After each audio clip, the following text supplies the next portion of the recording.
All right, this video is quite obviously one-sided. You already know the tone, so I'm not going to puff it up with a bunch of filler content. I'll just dive right in. This game sucks. The new Suicide Squad Kill the Justice League open world PvE action shooter.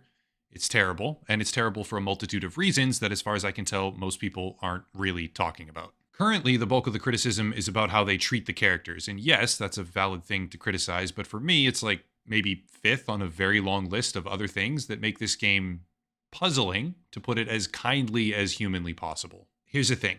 I feel bad because the bare bones do exist in a way that makes me fully aware that portions of this game can and will be extremely fun to play as a group. Then again, kicking rocks down the street is fun if you have the right group of friends, so I don't necessarily consider that high praise. But with the frantic action combat here and the four-player cooperative gameplay aspects, it obviously could be enjoyable for the right group of people. That being said, this game doesn't know what the fuck it wants to be. It wants to be funny, but it blatantly disrespects characters and especially lore in a way that alienates the core audience, that being DC fans. It wants to be fast paced, especially, but it relentlessly bogs you down with tedious little mechanics, mandatory mechanics, I might add, which completely derail the combat experience. And it wants to be thrilling, it so desperately wants to be thrilling, except for the part where the power progression is so utterly trivialized, there's no thrill at all. Let me start off here with a few things that I actually enjoy. For starters, King Shark is genuinely comedic. The voice acting is great, the lines are goofy, and he's the best character by far, don't care what anyone says. To be fair, all four characters are decently fun mechanically at first, and a lot of work was obviously put into their dialogue. It's hit or miss, very hit or miss. I wasn't laughing often, but I did laugh here and there. I did chuckle on occasion, and I was able to see what they were going for. Just one problem, and to properly explain this, I need spoilers. Sorry, but yes, this video does have spoilers, and that's completely necessary because it just is. You've been warned. It's necessary because of this. This is the scene after you kill Green Lantern. No, I'm not upset at the game because you kill the Justice League, like some people are. That's literally in the title. I'm upset because King Shark pulls the ring off a dead Green Lantern's finger and then actively uses it. That is, quite simply put, not how it fucking works. This game, and especially the writers behind it, put in so little effort, evidently, that they couldn't even be bothered to know that a Green Lantern's ring chooses the wearer, and that when the user dies, it immediately shoots off on its own to choose another one, based on the principle of justice.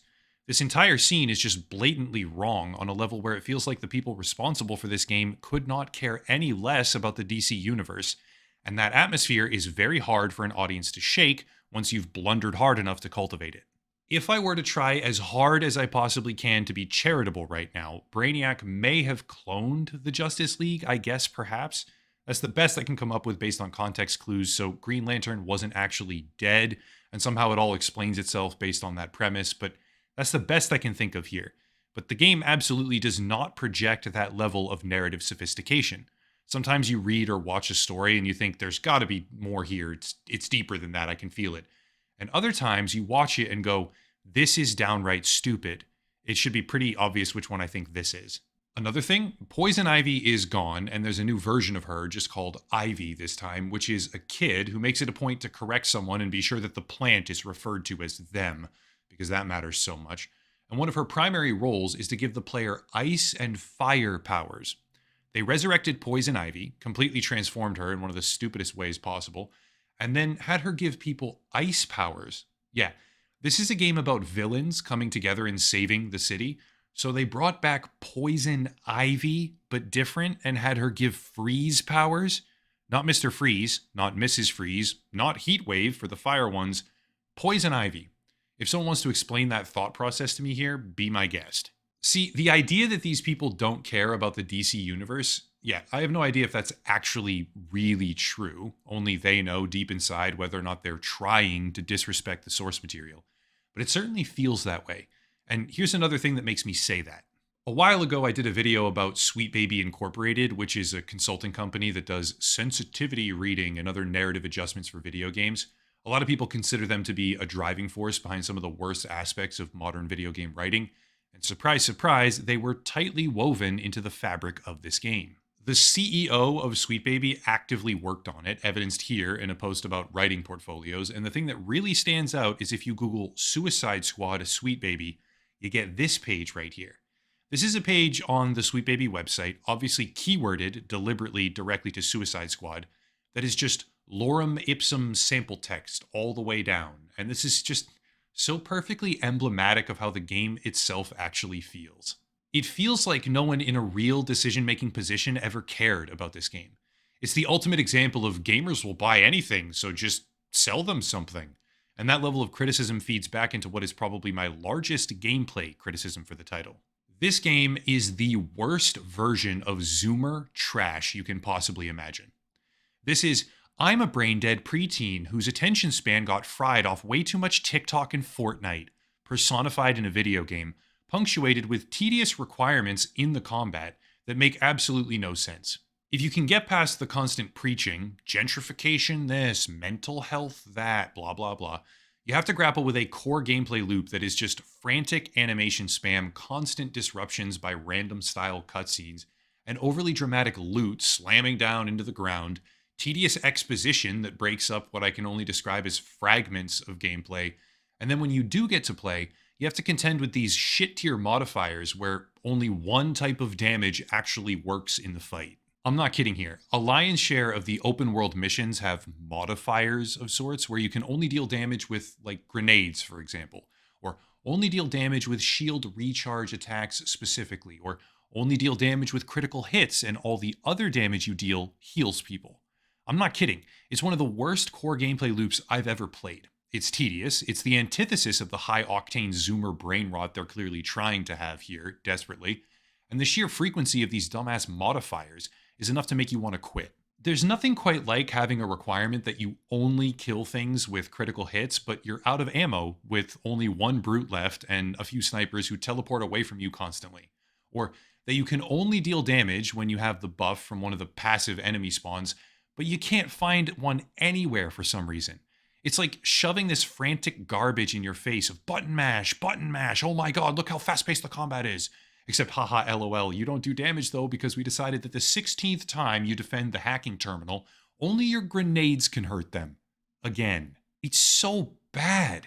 The customization is okay. The gear, as you get it, has some unique traits and perks, but the talent tree is segmented into 3 portions where it's quite obviously supposed to look and feel like you have control over how your character gets stronger and can make impactful choices, but you can't in reality. The combat is so trivialized and easy, even on the highest difficulty. It makes no difference what you choose. Half the choices are locked anyway, right? Like they're locked in and you only have one. There's just one in that particular tree at that point, at that junction. And it's like someone took the raw skeleton of an actual progression system and then dressed it up with as much surface level bullshit as they possibly could to trick the Zoomer brains into thinking it's fun. Because every other second they're getting something new so their little ADHD brain can have a dramatic sound effect. The movement is kind of fun. The high-speed city traversal is actually super clean and polished in a way that felt very satisfying to master for a time. But that only goes so far when you're using it to go do things that are repetitive, tedious, and spazzy. Also, not all the characters are equal here. King Shark has fun movement, Deadshot has pretty fun movement, even Boomerang's movement can have a pretty high skill ceiling, actually. But Harley Quinn, her movement is a total afterthought, and it's painfully tedious to use. It's awful, and I didn't particularly care because I don't want to play as Harley Quinn, but that's half the appeal of this game. Play the character you want to play. So if you do want to play her, hey, I feel for you. That sucks a lot. To enjoy this game, you have to get through so much crap. The preaching, the disrespect to characters. Yeah, that's not my core criticism here, but they literally have Boomerang piss on Flash. And sure, Wonder Woman gets to have a great death scene and stay heroic because girl power, I guess. I don't know. But everyone else is just the punchline of a joke that you don't laugh at because it's not funny. It's a twisted example of adapting a live service into not a live service, but all the problems of a live service somehow still remain. Get this, the deluxe edition had 72-hour early access, but when the time came for actual launch, they had to shut it down immediately because there was a bug, with big air quotes there, where people would log in and instantly finish the entire campaign. That means, in no uncertain terms, that no one tested this shit or even opened the game pre-launch to make sure it was working properly. How do you even have a bug like that get through to the actual release version? They've taken the entire thing offline, a single player game for the majority of it, mind you, multiple times during the advertised early access that people paid for. And if you thought that was the worst part, always online, you'd be dead wrong. See, The game has a loot rarity curve, but you get legendary and better weapons so quickly, there is straight up no point to most of the gear that you get even existing at all.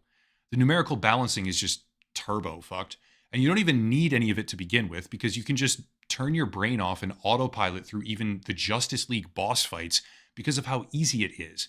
There's nothing punishing about it. Right up until you can't kill anything again for the 15th time, since 95% of your entire kit doesn't work or deal damage because modifier question mark? This is supposed to be fun? Even in co-op, I don't know if it's salvageable. You will be finishing missions half the time. Okay, and I'm not kidding here. Let me slow down. You will be finishing missions a decent chunk of the time before your partner even gets to the mission start area. I'm not exaggerating. These fragments of gameplay, punctuated with slow walking exposition and reward absolute spam, are so surface level, your brain will just turn off eventually as you cruise around shooting the purple thing for the gazillionth time that dies in 2 seconds. So the other purple thing explodes and boom, rewards. Visually, the game is kind of strong. The animations are good, the cutscenes are fine. Aesthetically, the character models are very well done in that regard. And I can give the team props for making something that is certainly appealing to look at, with more than adequate sound design on top of it. But games need more than a pretty surface and some TikTok addict reward spam. Reviewing this game makes me not want to review games. I feel like my time is just so meaningless when I spend it playing a game like this and then telling the world how bad it is. It makes me think I need to just stick to the other more interesting stuff I do, like about AI or social media or corporate and financial fraud, because this is a waste of everyone's time. Buying this is a waste of your money. Playing it is especially a waste of your sentient brain power. And yes, I know there's plenty of other games out there. This one is far from indicative of the entire industry, but the taste it left in my mouth was horribly sour, especially as a DC fan. So I felt compelled to talk about it. If you do want to get it, which I don't advise, but if you do, wait till you can buy it maybe in a month for $10 or $5, because as it stands, I don't think it was ready. Maybe the story appeals to some people, and maybe I'm just being too harsh. Not every game appeals to every player, etc., but I just do not enjoy playing this, and I doubt that a majority of others will either. I gotta say, I feel bad because I know there's a group of people that worked very hard to make this. I know its performance is a big deal for Rocksteady, especially. And I'm not trying to be one of those YouTubers that just shits on something for views, so let me phrase it this way. The game has a lot of individual components that are very impressive and well crafted. It's got things that are awesome, evidently so, but the sum total of its parts is not something better as a result, it's something worse. It's like an artist that puts a bunch of individual paint layers with different colors on a single canvas. Some of those individual layers might be beautiful, some of them are beautiful in their own right, but together, they're a blotchy mess that doesn't even look like a picture.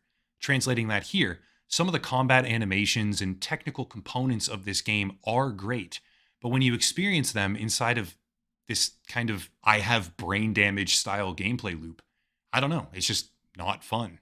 In the end, I simply cannot recommend it in good conscience, and if I had to give it a score, it'd be a 3, possibly a 4, and maybe it can get higher in the future with some content updates, but right now, that's my take on it. If you want to support the channel, check out the links down below, especially locals and Patreon for monthly memberships or a VPN affiliate link. I've said this multiple times now, but there's some big announcements in the background moving slowly, including the lawsuit refunds. It's been a chore working with GoFundMe, but I'm really hoping they'll go out very soon now. They're in progress. But yeah, that's it for today. As always, thank you all for watching and have a nice night.